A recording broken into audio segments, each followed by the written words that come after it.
নির্বাচন কমিশন যদি ঠিকভাবে কাজ করে তাহলে ডিসেম্বর নয় জুন জুলাই জাতীয় নির্বাচন সম্ভব। এটি নিয়ে গড়িমসি করলে অন্তর্বর্তীকালীন সরকারের প্রতি জনগণের অনাস্থা তৈরি হবে বলে মন্তব্য করেছেন বিএনপির সিনিয়র যুগ্ম মহাসচিব রুহুল কবির রিজভী। রাজশাহীর ভুবন মোহন পার্কে ছাত্র জনতার গণ অভ্যুত্থানে আইনশৃঙ্খলা বাহিনীর গুলিতে আহত এবং চাঁপাইনবাবগঞ্জের শহীদ পরিবারের সঙ্গে সাক্ষাৎ ও দোয়া অনুষ্ঠানে প্রধান অতিথির বক্তব্যে এসব কথা বলেন।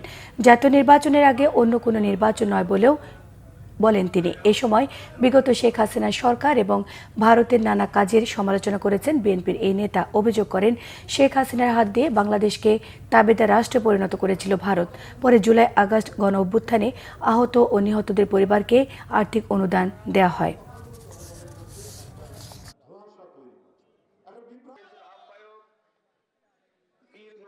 সরকারের ঘনিষ্ঠ কেউ কেউ বলেন যে ডিসেম্বরের মধ্যে ইলেকশন করা কঠিন। কেন এটা কঠিন হবে? নির্বাচন কমিশন যদি সঠিকভাবে কাজ করে তাহলে ডিসেম্বরের মধ্যে, ডিসেম্বর কেন, আপনার জুনের মধ্যে নির্বাচন করা সম্ভব।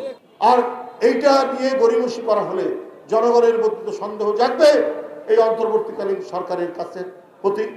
ভারত হচ্ছে শেখ হাসিনার দোসরদের বাগান বাড়িতে পরিণত হয়েছে। এটার কারণ হচ্ছে হাসিনার মাধ্যমে তারা বাংলাদেশকে তাবেদার রাষ্ট্র বানাতে চেয়েছিল। ভারত যা মনে করত হাসিনার মাধ্যমে সেটা করত, আর হাসিনা তার ক্ষমতা টিকিয়ে রাখার জন্য ভারত যা চাইতো তাই দিয়ে দিত।